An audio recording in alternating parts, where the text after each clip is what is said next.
많은 사람들이 교회에 다니면서 예수 믿고 있지만 왜 예수가 그리스도로 오셨는지, 왜 예수 믿어야 되는지 모르고 믿는 사람들 너무 많이 있고요.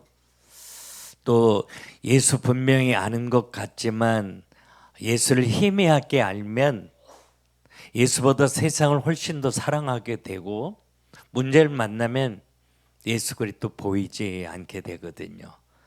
그래서 문제는 어떤 갈등을 만나면 하나님 없는 넌 크리스찬하고 전혀 다를 것 없는 넌 크리스찬 같은 크리스찬들이 많은 이 시대에 있기 때문에, 또 오늘 이렇게 기도하는 가운데 이렇게 하나님이 사랑하는 사람들도 보내주셨는데, 우리 정은태 형제 하나님 만나는 은혜를 하나님이 주시길 원하고, 우리 성환철 집사님 회복의 은혜를 하나님이 주실 것입니다.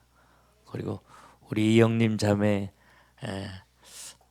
예수 그리스도가 이런 분이었네 라고 하나님 분명히 만나고, 또 하나님이 주시는 꿈을 갖고 일어나는 은혜를 하나님이 주시라고 믿습니다. 그래서 오늘 예수 그리스도에 대해서 우리가 다시 한번 정리해 보려고 하는데, 이 복음 나눌 때 한 사람이 주께로 돌아오는 하나님이 너무 기쁨이잖아요. 그래서 나 예수 그리스도 분명히 알아, 그런 사람들은 다시 한번 정리하되, 내가 말할 수 없는 건 아는 게 아니에요.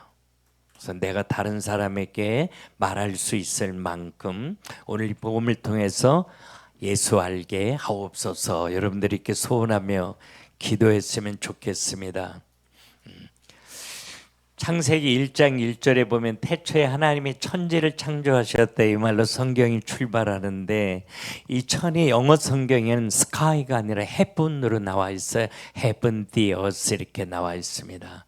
다시 말하면 눈에 보이는 물질 세계와 눈에 보이지 않는 영적인 세계를 하나님의 손으로 만드셨고 지금도 존재한다, 이걸로 성경이 출발해요. 안 믿는 사람은 이게 전부인 줄 알고 이거 어깨에서 올인하는 삶을 살지만, 많은 크리스찬들 대부분이 이거 얻기 위해서 예수 믿는 사람들이 있잖아요.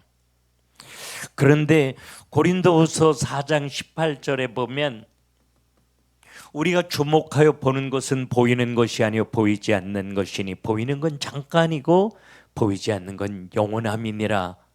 이거 바라보지 말고 이거 바라보고 살아야 우리의 인생이 행복해진다는 거죠. 마태복음 6장 33절에 보면 너희는 먼저 그의 나라와 그의 의를 구하라, 그러면 이건 더불어 줄 거다, 이렇게 약속하셔요. 그러면 이 영적인 세계에 무엇이 있기에 이거 중요하다고 이거 바라보고 살라고 말씀하시냐? 제일 먼저 성부 성자 성령 삼위일체 하나님이 살아계셔요. 저는 독실한 불교 가정에 태어나 중학교 1학년 때 예수 믿고 중학교 고등학교를 고학하고 하나님이 주시는 꿈을 가지고 기도하며 살고 있을 때, 고2 때 정말 몸이 아파 병원에 갔는데 의사들이 못 고친다고, 전 그때 하나님 없다고 생각했어요. 그래도 하나님이 살아계시다면 주먹질을 해대고 싶었죠. 그래서 하나님 느껴지지 않았고 하나님 거절했고, 근데 많은 시간이 지나고 나서 내 건강이 회복되어지고 하나님을 깊이 경험으로 만나게 되었을 때 내가 느끼는 게, 내가 하나님 없다고 하나님 거절하고 소주병으로 내 목구멍에 털어놓으면 내 인생을 저주할 때 하나님이 내 곁에 가장 가깝게 계셨더라고요. 내가 하나님 느끼지 못해도, 하나님 없다고 발버둥쳐도 하나님이 여전히 살아계셔요. 날 아시고 날 보시고 날 지키셔요. 근데 이 하나님은 자기 혼자 계시는 것이 아니라 자기를 수종드는 많은 천사들을 두셨어요. 그래서 우리가 기도하면 우리의 기도를 천사가 받아가지고 하나님 보좌 앞으로 간다고 성경은 말해요. 눈에 보이지 않지만 천사가 우리의 삶 속에 공존하고 있는 거죠. 그런데 정말 중요한 건, 우리가 이 세상 살다 죽으면 그냥 끝나는 것이 아니라 또 다른 세계가 있는데, 천국이 있고 지옥이 있다는 거죠. 천국이 어떤 것이냐? 하나님과 더불어 영원히 행복하게 사는 나라, 슬픔, 고통, 아픔, 이별, 질병이 없는 나라. 근데 여기 누가 갈 수 있냐? 죄가 하나도 없는 사람만 갈 수 있어요. 우리가 10가지를 다 지키고도 한 가지를 지키지 못하면 그 한 가지 지키지 못한 죄 때문에 심판받고 저주받아 어디 가냐? 지옥 간다는 거예요. 근데 지옥이 어떤 것이냐? 불이 꺼지지 않고 구더기가 죽지 않는다고 성경은 말해요. 그래서 지옥에선 자살이 불가능해요. 그런데 내가 감당할 수 없는 뜨거운 고통은 느껴지는 게 지옥이에요. 언제까지? 억만년 영원히. 정말 무시무시한 것이죠. 근데 분명히 이 천국과 지옥이 존재하는데 우리가 짤막한 이 세상 살다 죽으면 누군가는 천국 가고 누군가는 지옥 간다면 정은택이 오늘 죽으면 천국 갈 것 같아, 지옥 갈 것 같아요? 천국 가고 싶지만 지옥 갑니다. 내가 왜 이 질문하냐? 오늘 정은택이 이 문제 해결해 주려고요. 그런데 문제가 생깁니다. 천사가 문제가 생겨요. 요한계시록 12장 1절부터 9절에 보면 천사도 여러 종류가 있어요. 심모름하는 천사를 가브리엘이라고 그러고, 우리를 지키는 천사를 그룹이라고 그러고, 전쟁하는 천사를 미카엘이라고 그러고, 노래하는 천사를 루시퍼라고 그러는데 루시퍼가 천사장이었어요. 그런데 하나님처럼 높아지고 싶은 교만한 마음으로 하나님을 대적해서 전쟁을 일으킵니다. 이 전쟁에 루시퍼가 패해서 공중으로 쫓겨나는 사건이 요한계시록 12장이나 에스겔서 28장, 이사야 14장에 기록되어져 있는데 그 존재를 사단 이렇게 말해요. 그런데 이 사단을 마귀라고도 말하고 예뱀이라고도 하고 용이라고도 해요. 그래서 사단을 숭배하는 곳에는 어느 곳이나 뱀이나 용의 형상을 만들어 놓고 있는 거죠. 이거 만드는 사람조차도 왜 이거 만드는지 잘 알지 못해요. 근데 성경이 말해요. 뱀이나 용은 사단을 상징한다고 말해요. 그런데 루시퍼와 자기 혼자는 싸울 수 없었을 거 아니에요. 독불 장군이 어디 있어요, 여러분? 자기를 추종하는 많은 천사들이 있었으니까 싸웠을 텐데 요한계시록 12장 4절에 보면 3분의 1 정도의 천사가 루시퍼를 따랐더라고요.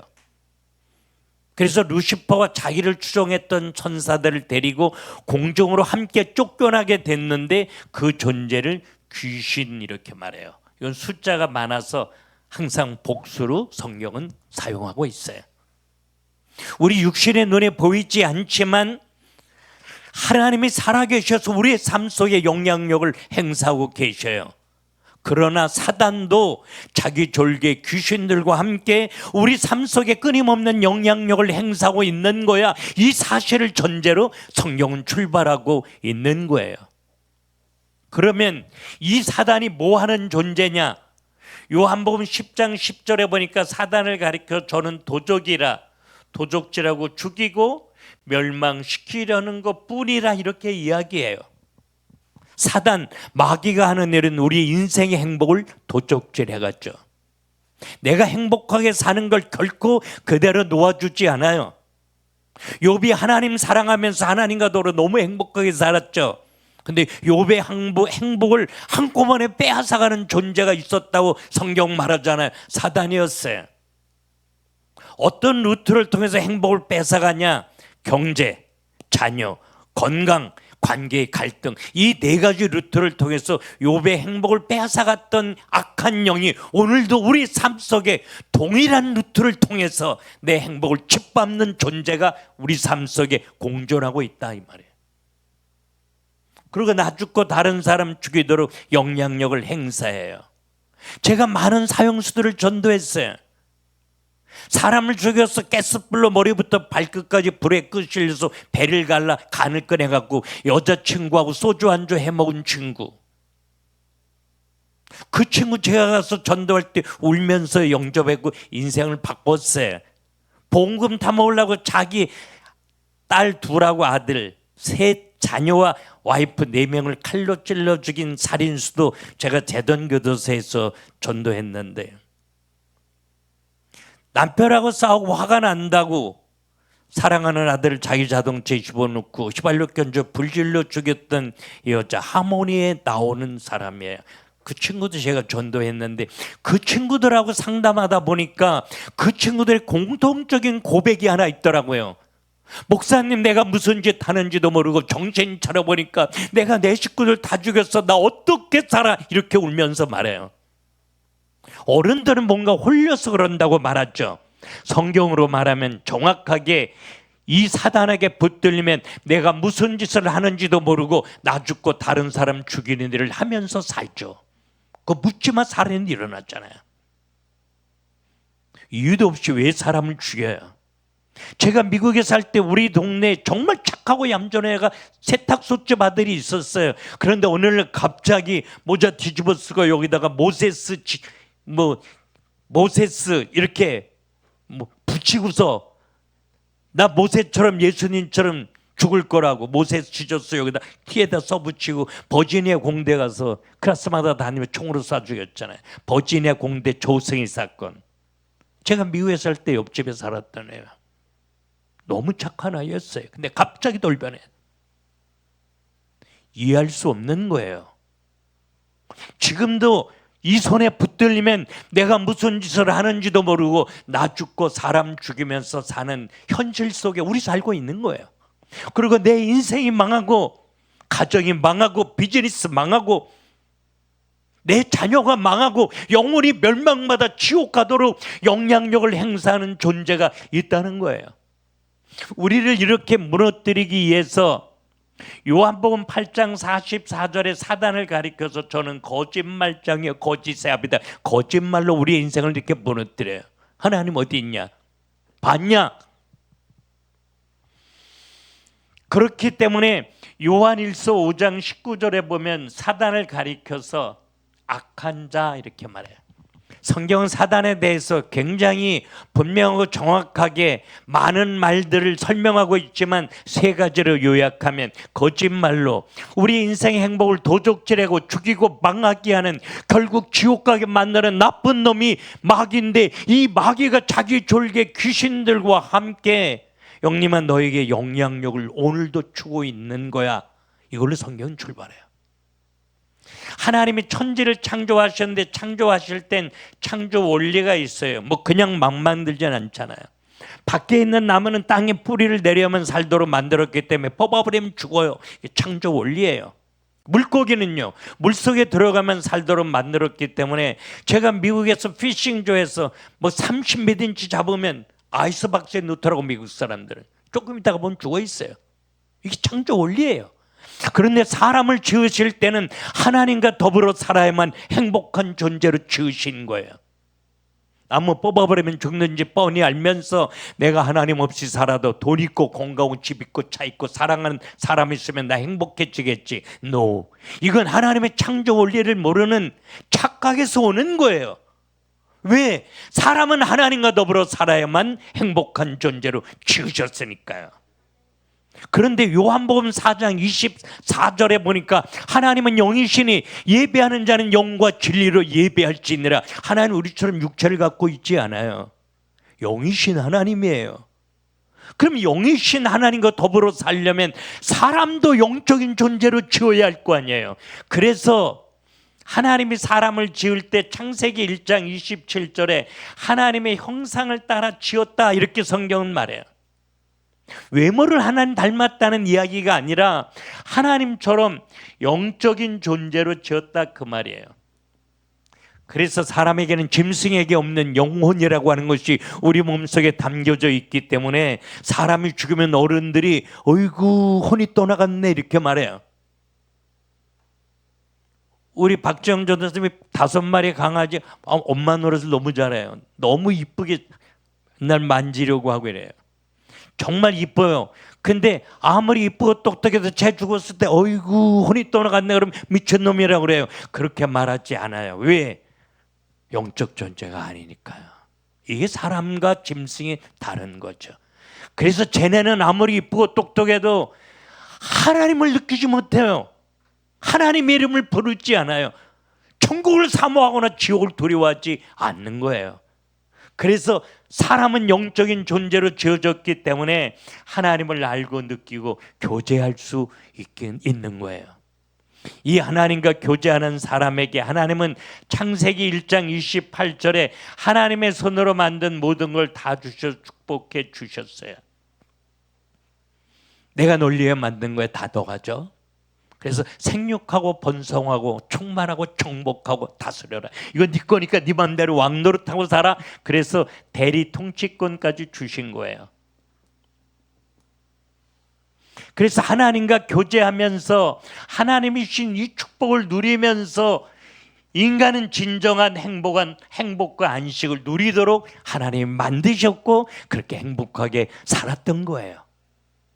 이렇게 하나님과 더불어 하나님이 주신 축복을 누리면서 행복하게 사는 인간을 시기하고 질투하는 존재가 있었어요. 우리 영림 씨 누구였을 것 같아? 당연히 사단이었겠죠. 그래서 사단은 뱀, 옛뱀, 용, 이건 다 사단을 상징해요. 그래서 사단이 하나님과 더불어 행복하게 사는 인간으로 하여금 하나님을 떠나게 만드는 이 비극적인 사건이 창세기 3장 1절부터 6절에 소개되어지고 있는 거예요. 하나님과 더불어 살아야만 행복한 존재로 지어졌는데 하나님을 떠나게 되니까 그때부터 인간에게 불행과 고통과 저주와 사망이 찾아왔다고 창세기 3장 16절부터 19절에 이야기하고 있어요. 제가 미국에 살 때 이건희 막내딸 뉴욕에서 자살했죠. 자살할 때 나중에 보니까 삼성 주식만 2005년도로 제가 어렴풋이 기억하는데 2천억 정도를 가지고 있더라고요. 죽는 게 더 행복하게 느껴서 자살했. 정몽원 씨도 자살했. 노무현 씨도.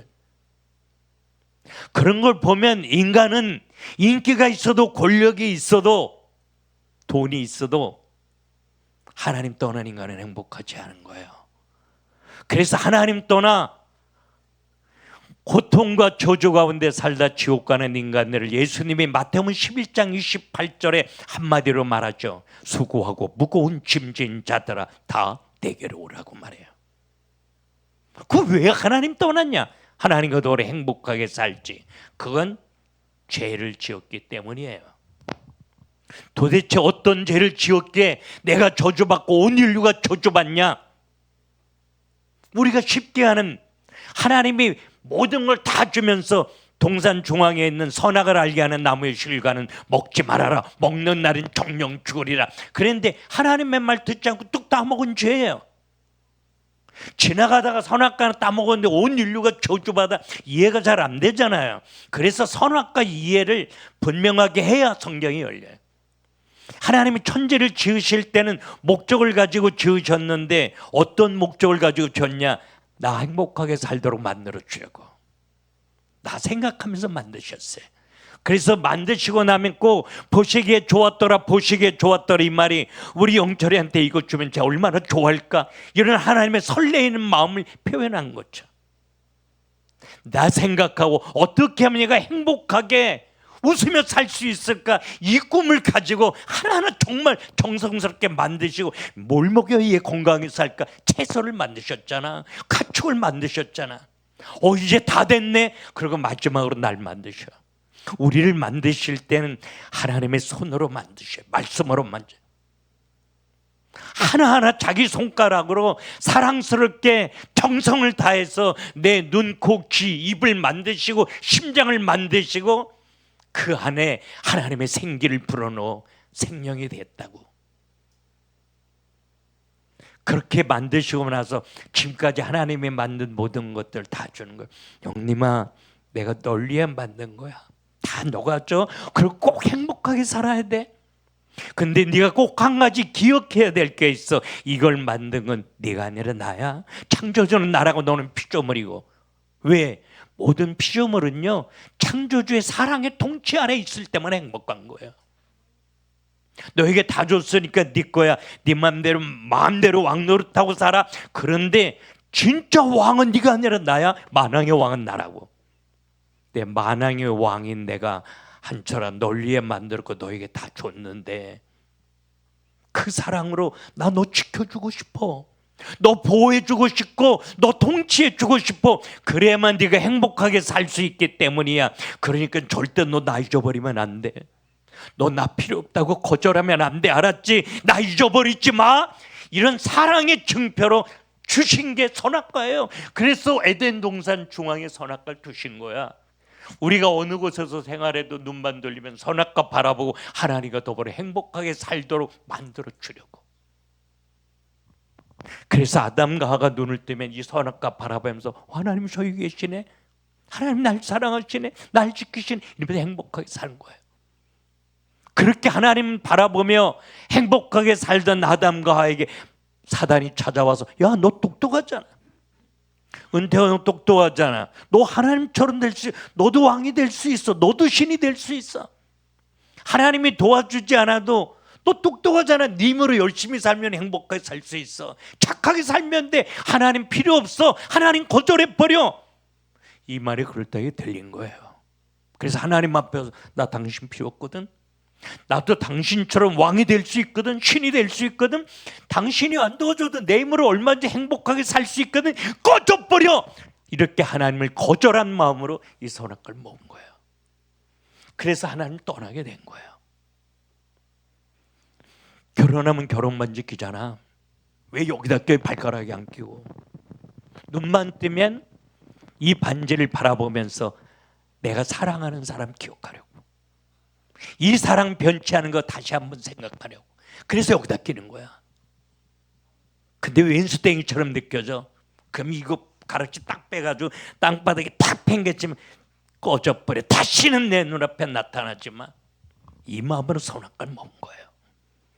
그래서 하나님을 거절하고 너 필요 없다고 하나님을 거절하는 죄를 지음으로 하나님을 떠나게 됐는데, 로마서 3장 23절에 보니까 모든 사람이 죄를 범하였음에 하나님의 영광에 이르지 못하더니, 모든 사람이 하나님 필요 없다고 하나님 거절하고 떠나게 되니까 하나님이 주셨던 이 행복과 안식을 잃어버리게 되었다, 그 말이에요.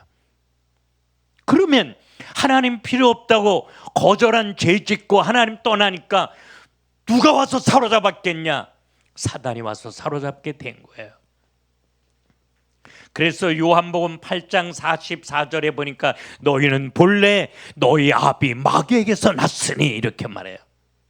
에베소 2장 3절에는 본질상 진노의 자녀였더니 이렇게 말해요. 여러분, 우리 똑같이 살고 있잖아요. 목사, 장로를 포함해서 하나님의 눈으로 보면 두 종류의 사람이 있어요. 하나님의 손에 붙들려 사랑받고 응답받고 살다 천국 가는 하나님의 자녀가 있고, 내가 원하지 않게 마귀 손에 붙들려 끌려가고 종노릇하다 지옥 가는 마귀 자녀가 있다는 거예요. 우리 성환철 집사님 마귀 자녀 같아, 하나님 자녀 같아? 목사한테 물어도 목사가 대답을 못해. 왜 질문한지 아세요? 하나님의 아들이 확실하게 가르쳐 주려고.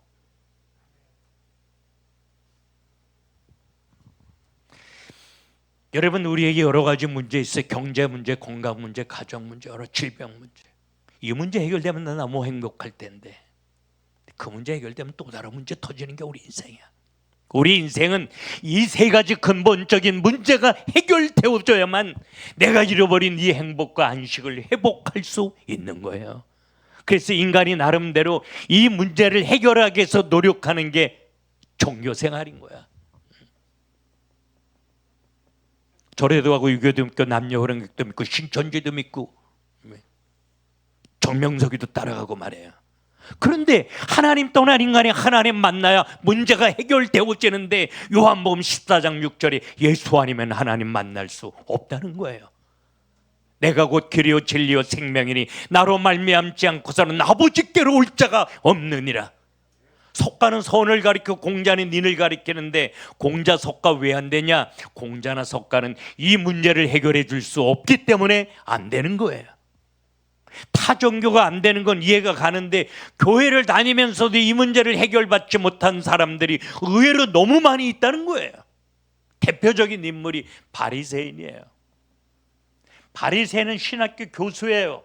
성경 제일 잘 알고 잘 가르쳤던 사람이에요. 안식일 철저하게 지켜요. 11주 잘해요. 기도 잘해. 그런데 예수님이 어느 날 바리새인에게 오시던 이 독사의 새끼들아, 너도 천국 못 가고 다른 사람도 천국 못 가게 하는도다.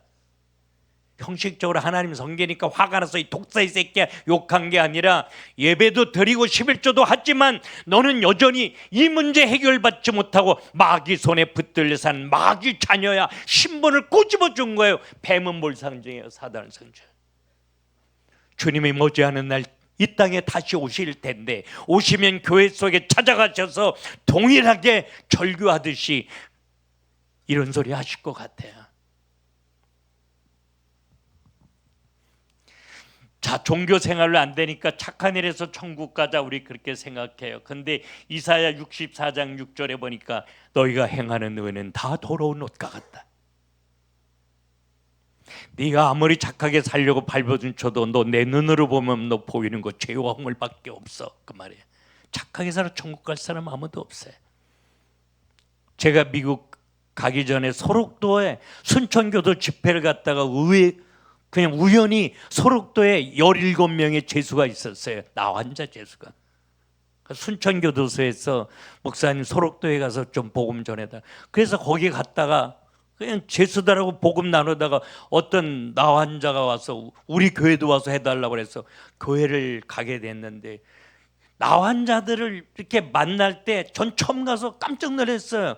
내가 이거 진짜 잘못 왔네, 나 빨리 가야 되겠다고. 왜? 사람의 몰골을 하고 있는 사람이 거의 없었으니까요. 근데 하나님이 제게 성령으로 터치하시니까 그 들어온 게 하나도 더럽게 느껴지지 않고 안아주고 닦아줄 수 있게 하나님이 하시더라고요. 안아주는 거 하겠어요. 닦아주는 거 하겠어요. 술 취한 밀어주고 대화하는 거 얼마든지 해. 근데 밥을 먹으려고 그러는데 그 손으로 닭다리를 뜯어주는데 이게 목구멍에 넘어가지 않았어요. 내가 태어나서 제일 간절한 기도를 했던 것 같아요. 밥을 먹으려고 하면 걔네들은요, 이게 감각이 없으니까 잘 떨어내질 않아, 파리를. 근데 소록도에 파리 너무 많아요. 여기 파리가 새까맣게 앉아 있는데 밥 먹으려고 파리가 뜩 날아와서 내 밥에 앉아요. 이 밥을 여러분 어떻게 떠먹어요? 정말 어려웠어요. 밥 먹는 게 너무 힘들었어요. 그런데 문둥이 자매가, 언니는 아주 심하고 동생은 약간 덜했는데 언니가 국수를 끓여줬어요. 전 국수를 줬죠. 충분히 먹을 수 있겠더라고, 국수는. 근데 식으라고 짓고 있으니까 언니가, 목사님 그거 내 동생이 말았는데 자기보다 깨끗한 문둥이 동생이 말았으니까 나보고 기분 나쁘게 생각 먹으라고. 지 눈에는 자기 동생이 자기보다 훨씬 깨끗하게 보였을는지 모르지만 건강한 목사 눈에 기분 나쁜 문둥이 똑같았죠. 나는 더 착하게 살고 저 사람은 악하게 살았으니까 나는 천국, 저 사람은 지옥. 아니면 목사는 거룩하게 살고 난 좀 죄가 많으니까 목사는 천국, 나는 지옥. 여러분 이런 생각 우리 너무 많이 하잖아요. 하나님 보시기엔 하나님의 눈으로 보면 기분 나쁜 죄인 똑같아요. 착하게 살아 천국 갈 사람 아무도 없는 거예요. 그래서 우리 인간의 머리로, 인간은 도대체 어디로 와서 어디로 갔냐, 이 고난은 왜 끝이 안 나냐, 머리로 문제를 해결하려고 하는데 이걸 철학이라고 말하죠. 근데 골로새 2장 8절에 철학과 헛된 속임수로 너희를 노략질할까 주의하라. 네 머리로 절대 이 문제 해결할 수 없다는 거예요. 인간의 이런 노력으로 이 문제를 해결할 수 없기 때문에 하나님이 사람의 몸을 입고 이 땅에 오셔서 이 세 가지 문제를 해결해 주시고 우리가 잃어버렸던 이 행복과 안식을 회복시켜 주시겠다고 많은 선지자, 사건, 인물을 통해서 하나님이 말하고 또 말하고 또 말하고 또 말하고 또 말하는 게 구약 성경이에요. 왜? 아무리 말해도 사람들이 잘 깨닫지 못하니까 말해요. 그러면 이 세 가지 문제를 해결받지 못한 사람들에겐 어떠한 문제가 나타나느냐? 마귀 손에 붙들려 사니까 하나님 섬기겠어요? 마귀 섬기겠어요? 당연히 마귀 섬기죠. 이거를 우리는 성경에서 우상 숭배한다 이렇게 말해요. 우상 숭배 어떤 식으로 해? 굿하고 점치고. 요즘은 구역예배 마치고 단체로 성경책 옆구리에 끼고 전보로 간다잖아요. 목사가 전보로 갔어요. 누구한테 가는 거예요? 귀신한테 가는 거예요. 부족 가지고 있고. 이사나 결혼할 때 날짜 잡아요. 손 없는 날, 귀신이 좋아하는 날이라 이 날은 귀신이 해코지하지 않는 날, 그래서 길일이라고 그러죠. 마귀 손에 붙들려 사는 사람은 이날 이사하고 이날 결혼하는 건 맞아요. 근데 교회 장로가 이날 이사하니까 문제죠. 돼지 대가리에다 10,000원짜리 껴놓고 빌면 잘 되게 해준다고 믿잖아요.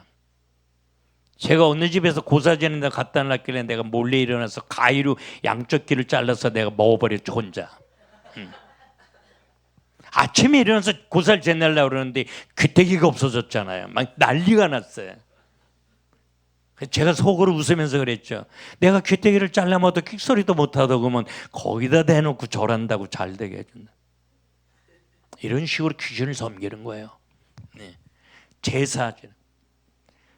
제사는 고린도전서 10장 20절에 제사하는 것은 귀신과 교제하는 것이라고. 여기다 제사상 차리면 이 동네 귀신들이 여기 다 몰려드는 거죠. 귀신들을 인바이트하는 게 제사예요. 멘탈 문제로 저를 찾아오는 사람들이 전국에서 이렇게 오는데 멘탈이 많이 무너진 사람들 대부분은 제사를 많이 지낸 집안 식구들이었어요. 에베소 2장 2절에 보면 사람들이 공중 권세 잡은 자 마귀를 이런 식으로 따른다고 성경은 말해요. 그럼 마귀를 이렇게 따르면 마귀가 행복하게 해주느냐? 문제는 행복하게 해주지 않는 거예요. 여기 마귀 본질 있잖아요. 도적이라 도적질하고 죽이고 멸망시키려는 것 뿐이라 이거밖에 할 줄 몰라요. 어쩌다가 실수해서 내가 행복하게 살도록 도와주거나 천국 가도록 도와주지 않아요. 오히려 자기를 따르는 자들에게 문제를 가져다 줘요. 어떤 문제를 가져다 주냐? 영적 문제를 가져다 줘요. 영적인 문제가 뭔지 아세요? 이 문제가 어디서 왔는지 어떻게 해결해야되는지 모르는 게 영적 문제예요. 지금은 영적 문제를 끌어안고 사는 사람들 너무 많이 있죠. 제가 대학에 가서 교수님들 90명을 모아놓고 강의를 하는데 어떤 교수가 강대상에 올라서 내 손을 붙잡고 목사님 나 좀 살려줘. 당신 모아놓은 교수 그 학교 상담학 박사래요. 당신이 나한테 무슨 도움이 필요해? 맨날 죽겠다는 소리를 듣고 상담을 해주다 보니까 자기가 죽고 싶더래요. 근데 그 생각이 사라지지 않는데요. 연대에서 피아노를 전공했대요. 그래서 취미로 피아노를 치는데 손가락이 점점 굳어가서 건반을 두들길 수가 없는데 세브란스 병원에 가서 검사해 보니까 정상으로 나온대. 근데 점점 굳어가서 이제는 손가락을 쥘 수가 없다는 거예요. 그래서 손을 붙잡고 제가 교수실에 올라갔더니 화이트보드가 있더라고요. 그래서 거기 앉으라고 그러고 제가 강의를 해주고 손을 얹어 기도하는데 하나님이 한 번에 그 치료해 주셨어요. 손가락이 펴지고. 그래서 우리나라의 유명한 상담 치유사들을 그 교수님 연구실에 모아놓고 제가 치료해 주는. 왜? 사람이 할 수 없는 거니까. 예수 이름으로만 치료가 가능한 거니까. 이게 영적 문제. 우리가 좀 더 구체적으로 살펴볼까요? 어떤 영적 문제가 있는지. 우울증으로 자살하는 사람들이 에브리데이 우리나라에 40명이 넘습니다. 옆에 있는 남편이 너무 사랑해주고 환경이 너무 좋아. 근데 죽고 싶은 생각이 내 안에서 사라지지 않아. 의처증. 어떤 목사님 사모님이 찾아서 자살하고 싶다고 그래요. 상담해 보니까 남편 목사님이 의처증 환자로 강목으로 머리를 때린대요. 피가 나도 또 때린대. 여러분, 그러고 낮에는 설교를 너무 잘해. 근데 밤만 되면 의처증 걸려서 와이프를 두들겨 패고 사모님이 자살하고 싶다. 그 목사님이 나중에 절 찾아왔는데 우리 총신 후배 목사님이었어요. 하나님이 만지셔서 지금은 정말 힘있게 사역하고 있는데 목사라고 할지라도 이 영적 문제 내 힘으로 해결되지 않는 거죠. 의처증, 의부증, 알코올 중독, 마약, 도박, 성중독. 26살짜리 아이가 울면서 와서 상담하는데 아빠가 자기를 5년 동안 성폭행했다고. 너무 힘들어서 자기 여동생한테 얘기했더니 언니 나도 당했다고. 친아빠 아니지? 친아빠라는 거예요. 엄마한테 너무 힘들어 얘기했더니 엄마가 하는 말, 네가 참고 살라고. 이건 인간이 이해하죠. 이해가 안 되는 게 영적 문제예요. 그런 남편하고 같이 사는 거 이거요, 정상에는 불가능해요. 자기 딸 보고 참으라고? 여러분, 이건 말이 안 되는 거죠. 이 영적으로 붙들리면 내가 무슨 짓을 하는지도 이렇게 무너져요. 아빠 뭐하니? 수원 큰 교회 사찰 집사래요. 낮에는 정상적으로 일 잘하는데 이 짐승 같은 짓을 멈춰야지 그런데 멈춰지지 않는 거예요. 영적 문제. 그래서 사로잡히면 전자팔찌를 끼워도 강간하러 가고, 내가 원하지 않게 동성애를 하고 성전환을 하고. 목사님 자녀가 왔는데 울면서 저에게 상담해요. 강호동 무슨 프로그램에 자기 아들이 출연해서 엄마 오라고 해서 갔더니 나 성전환 한다고 거기서 고백을 하더래. 뭐 고백하는 무슨 프로그램이 있다며요. 이게 영적 문제예요. 목사 아들인데. 성경에 보면 사도행전 10장 38절에 예수님이 오셔서 마귀에게 눌린 자를 고치셨다. 예수 이름으로 하면 이건 치료 가능한. 이거 지금 제가 하는 사역이잖아요.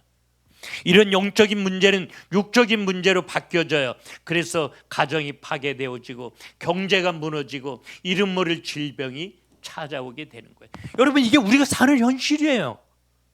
우리가 살려야 될 현장이에요. 이렇게 살다가 죽으면 내세 어떻게 되겠어요? 히브리서 9장 27절에 사람이 태어났다 한 번 죽는 건 정한이지요. 그 후에는 하나님의 심판이 있으리라. 하나님의 심판마다 천국 가진 않잖아요. 당연히 어디 가요? 지옥 갈 거예요.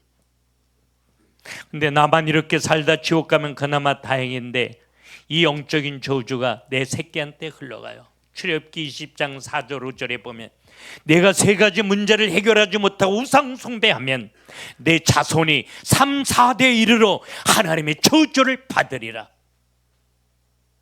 정말 음악하는 젊은 애들이 저한테 계속 찾아오는데 세 자매가 자살한다고 한 자매가 있었어요.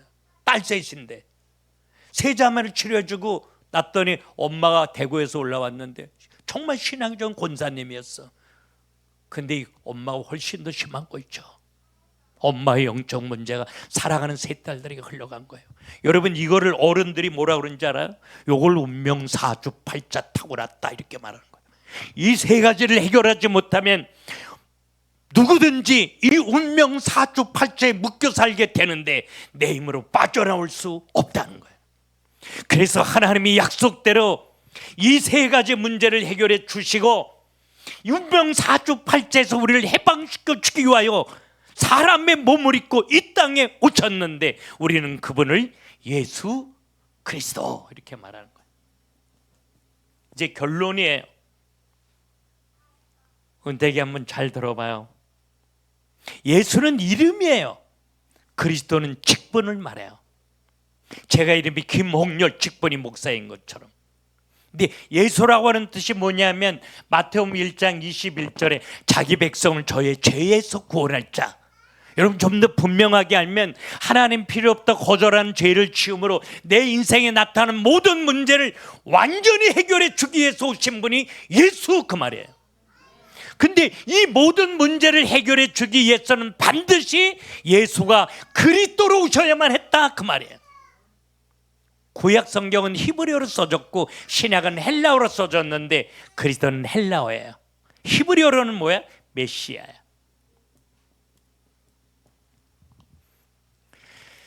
이 그리스도 메시아라는 건 뜻은 기름 부음을 받은 사람 이런 뜻이에요. 요즘 말로 말하면 안수 받은 사람. 요즘은 누구에게 안수해줘요? 저처럼 목사가 될 때, 우리 한영철 장로가 될 때 안수를 해줘요. 그럼 구약시대에 누구에게 안수를 해줬냐? 선지자, 제사장, 왕이 되려면 안수를 받았어요. 다시 말하면 예수가 이 세 가지 문제를 해결하기 위해서 선지자, 제사장, 왕으로 오셨기 때문에 그분을 그리스도다, 메시아다 이렇게 이야기한 거예요. 하나님 떠난 인간이 하나님 만나면 문제가 해결되어지는데 하나님 떠난 타락한 인간 스스로 하나님을 알 수도 없고 깨달을 수도 없어요. 하나님께 나올 수 있는 힘을 이미 잃어버린 거예요.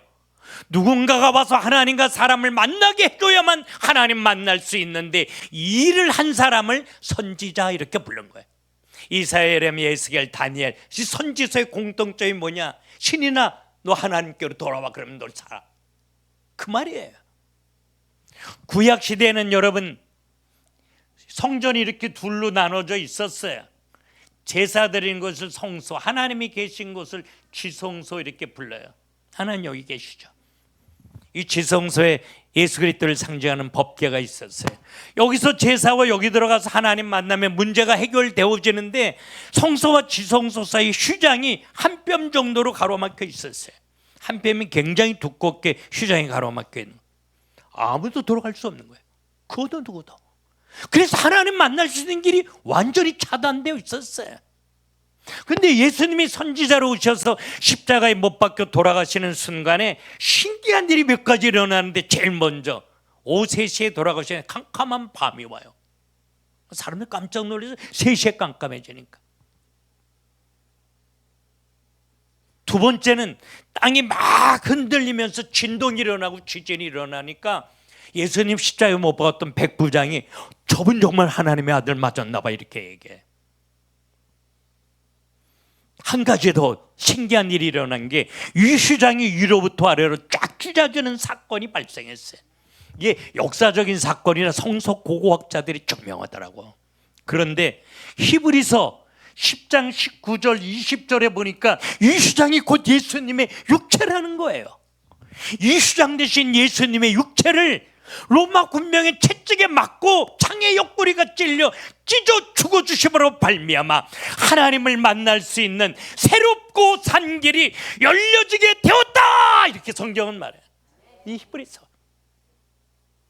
휴장 대신 예수님의 육체를 찢어 죽어주심으로 하나님 만날 수 있는 길을 열어주셨기 때문에 예수님이 자기 입으로 내가 곧 길이요 진리요 생명이니 나로 말미암지 않고는 아버지께로 올 자가 없느니라, 이렇게 말해요. 우리 하나님 만나게 하시려고, 하나님 만날 수 있는 길을 열어주시려고 휴장 대신 자기의 육체를 찢어 죽어주신 거예요. 그래서 하나님 만날 수 있는 대로가 열려진 거예요. 이제 들어가서 하나님 만나면 문제가 해결되어지는데, 문제 한 가지 있는 게, 여기 계신 하나님은 죄가 하나도 없는 거룩한 하나님인데, 여기 있는 정은택이하고 나는 죄와 허물로 얼룩진 더러운 죄인이에요. 이 죄를 그냥 가지고는 이 거룩한 하나님 만날 수 없잖아요. 이 죄 문제를 해결해야만 이 거룩한 하나님 만날 수 있는데, 내 힘으로 죄 문제를 해결할 수 없는 거예요. 착하게 살아도 안 되고, 헌금 많이 해도 안 되고, 봉사 많이 해도 안 되고, 예배 잘해도 안 되고 말이에요. 구약시대 죄를 지으면 짐승 한 마리를 사가지고 제사장한테 가요. 양이나 염소를 샀어요. 형님이가 염소 양 살 돈이 없으면, 아이고 우리 형님이 돈 없는데 넌 비둘기 새끼 한 마리 사와 이래. 가난한 사람들 위해서. 형님이 돈 모아가지고 양 한 마리를 사가지고 와. 그러면 양 한 마리를 사가지고 제사장한테 가요.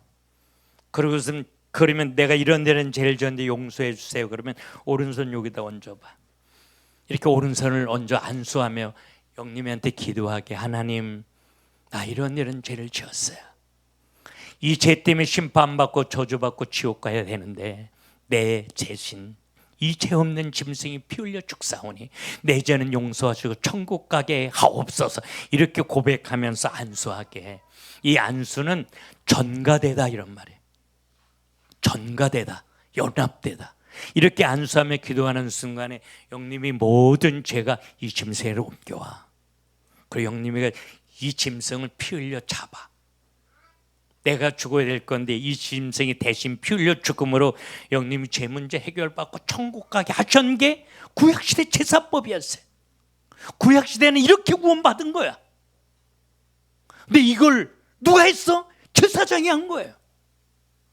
근데 예수님이 제사장으로 오셔서 히브리서 9장 12절에 보니까 양이나 염소라 짐승의 피로 하지 아니하고 나 예수의 피로 너의 죄를 단번에 거룩하게 하시고 이 성소에 들어갈 담력을 얻게 하셨느니라. 할렐루야.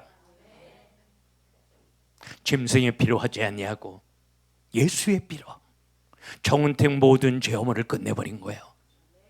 어떤 죄를 끝내버렸냐? 여러분, 우린 죄져서 죄인이 아니에요.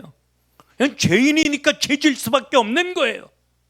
사과 남으니까 사과가 그냥 달리는 것처럼 말이에요. 이걸 원죄라고 그래요. 정은택이 원죄를 끝내버린 거예요. 은택이가 과거에 지었던 모든 죄를 끝내버린 거예요. 어떤 죄는요, 기억도 못해요. 어떤 죄는 깨닫지도 못해. 나 때문에 어떤 사람 울고 앉았는데 나는 알지도 못해. 그 죄까지 끝내버린 거예요.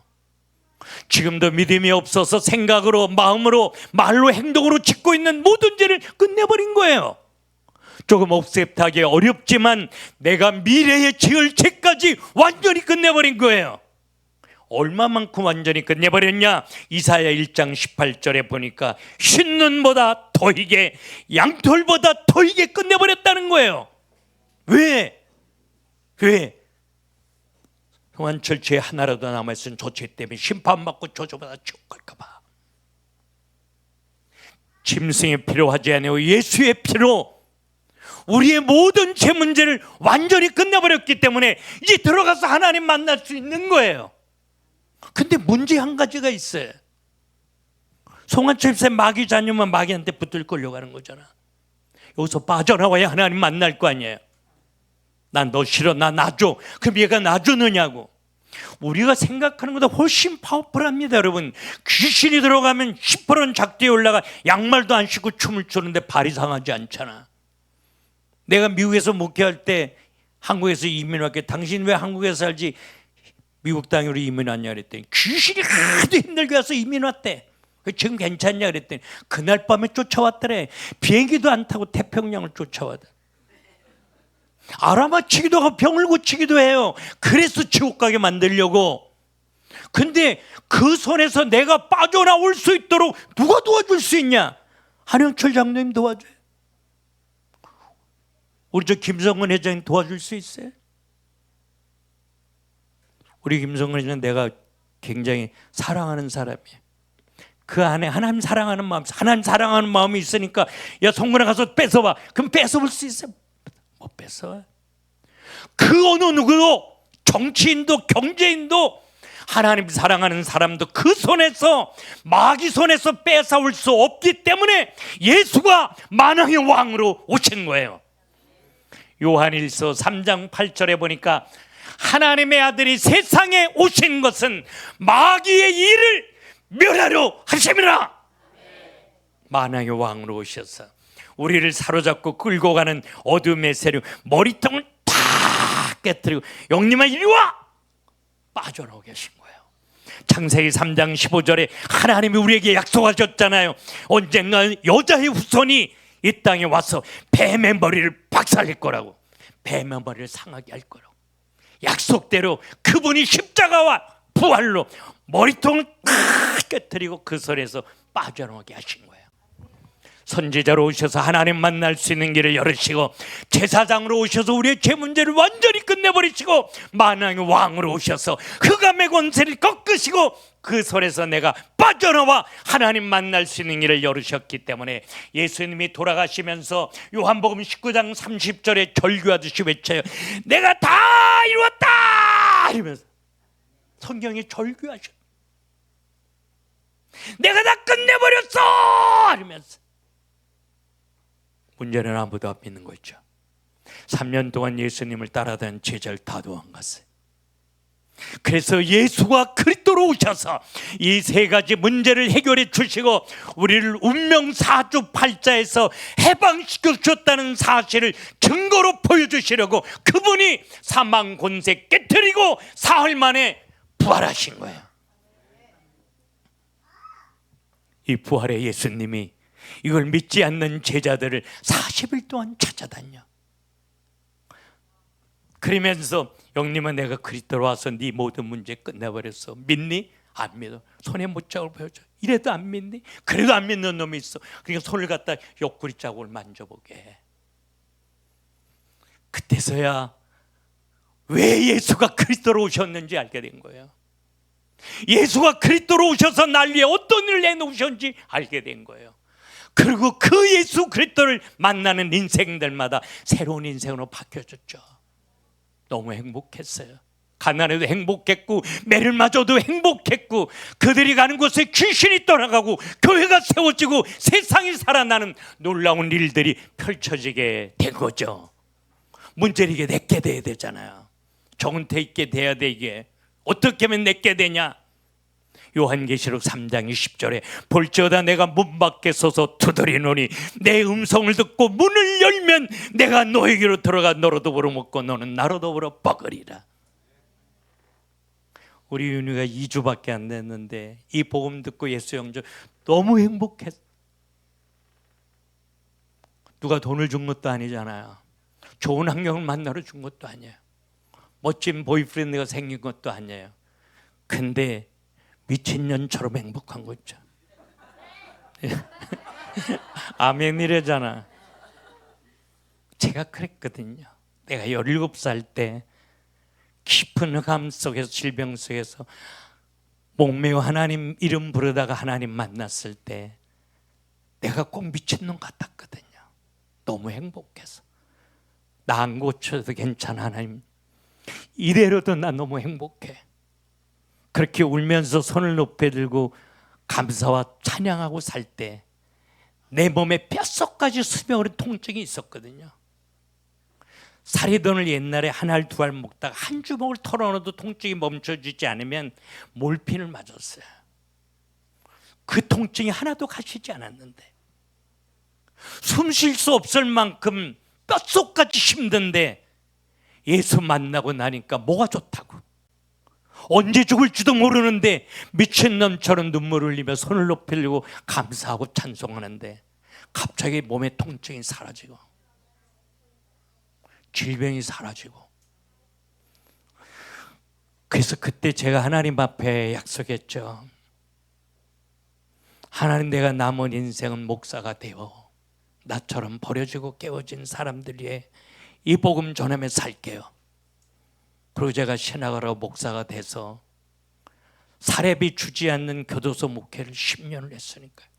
아침에 눈을 뜨면 오늘은 무엇을 먹고 살아야 되나, 어떻게 사역해야 되나, 매일매일 만나를 기다린 심정으로 하나님을 바라보며 10년을 교도소 목회를 했는데 만나는 사람마다 살아나는 일들을 하나님이 하셨어요. 요한복음 1장 12절에 영접하는 자, 곧 그 이름을 믿는 자들에게는 하나님의 자녀가 되는 권세를 주셨어요. 왜 예수가 그리스도로 오셨는지, 그리스도로 오셔 무슨 일을 해 놓으셨는지 이 복음을 듣고 예수를 믿음으로 내 안에 영접하면 내 인생의 저주는 한 번에 끝나버리는 거예요. 이 세 가지 문제가 해결되어지고 운명사주팔자에서 해방되어져 하나님의 손에 붙들림 당해 사랑받고 응답받고 세상 살리다 천국 가는 하나님의 자녀로 신분이 이동되어지게 되는데 이걸 구원받았다 이렇게 말하는 거예요. 오늘 정은태도 예수 만났으면 좋겠어요. 이게 보는데 하나님이 사랑하는 자라. 그래서 우리 장로님이 데리고 왔구나. 그래서 제가 오늘 설교를 내려놓고 이 복음 함께 나눌 수 있는 마음을 하나님이 주셔서 제가 예수 그리스도를 소개했어요.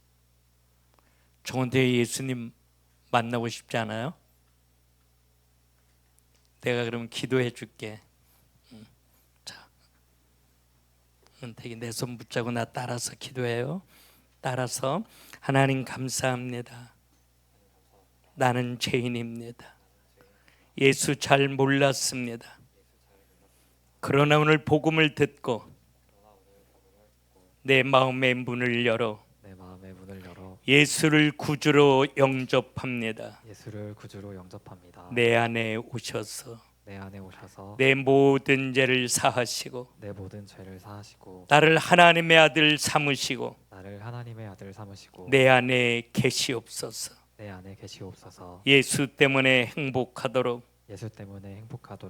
예수 이름으로 승리하도록 큰 믿음 주시옵소서. 믿음 주시옵소서. 예수님의 이름으로 기도합니다. 예수님의 이름으로 기도합니다. 아멘. 자, 기도 한번. 성령님, 예수 믿어 구원받은 하나님이 사랑하는 이 아들 우리 정은택 머리부터 발끝까지 기름 부어 주옵소서. 하나님 알고 사랑하며 행복을 고백하는 아들, 하나님의 꿈을 가지고 기도하다가 힘있게 일어나 세상 살리는 엘리트로 하나님이 이 아들 세워 주옵소서. 마음껏 축복하시고 이 복음 위에 멋있게 사용하여 주옵소서. 예수님의 이름으로 축복하며 기도합니다. 아멘.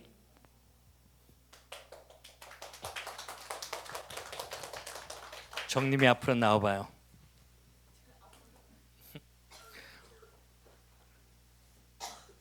오늘 처음 왔는데 난 미스 코리아가 왔나 그랬네. 정님이 하나님의 딸 마겠다. 예, 하나님 굉장히 사랑하는 딸이에요. 그리고 하나님 잘 알고 있어.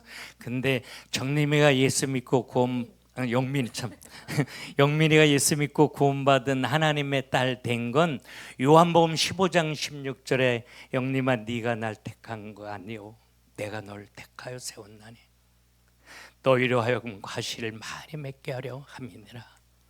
하나님이 도와줄 하나님이 이 땅에 많은 사람들이 있지만 모래알처럼 많은 사람들 가운데 영림을 하나님이 택하시고 이 손을 붙잡으신 거예요. 에베소 2장 8절에 보니까 너희가 그 은혜를 인하여 믿음으로 말미암아 구원을 얻었나니 이것이 너희에게서 난 것이 아니요 하나님의 선물이라. 하나님 영림을 택하시고 하나님의 시간에 믿음이라는 선물을 주셔서 이렇게 예수 믿어 하나님의 딸 되게 하셨어요. 이 영림 하나님 사랑하는 딸이에요.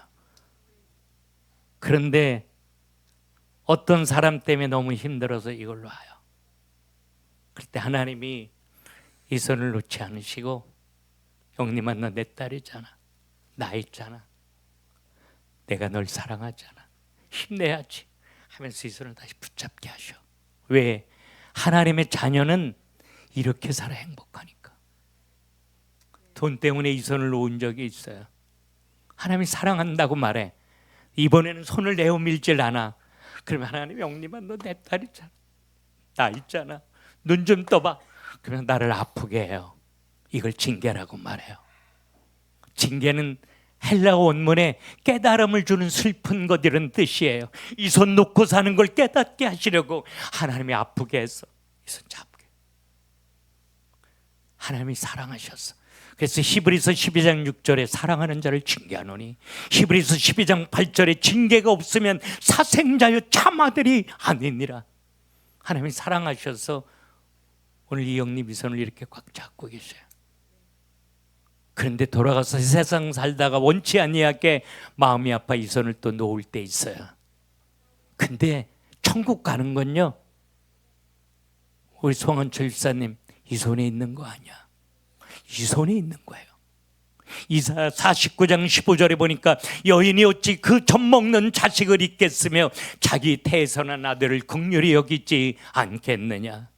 그러나 그들은 혹시 잊을지라도 영림아 난 널 잊지 않을 것이니라. 넌 내 딸이니까 내가 너 사랑하니까 하나님께 붙잡고 계셔요. 그래서 환난이나 기근이나 적시나 그 어떤 피조물이라도 이 하나님의 사랑에서 끊을 수 없느니라. 왜? 하나님 도와주지 않으니까. 우리가 이 손 붙잡으면 행복을 고백하고 이 손 붙잡으면 하나님이 내게 응답하시고 축복해 주실 줄로 믿고 하나님 놓쳤던 이 손 내밀어 예수 손 잡고 일어나게 하옵소서. 우리 그렇게 소원하며 기도했으면 좋겠어요. 손 꽉 붙잡고 행복하게 살아요.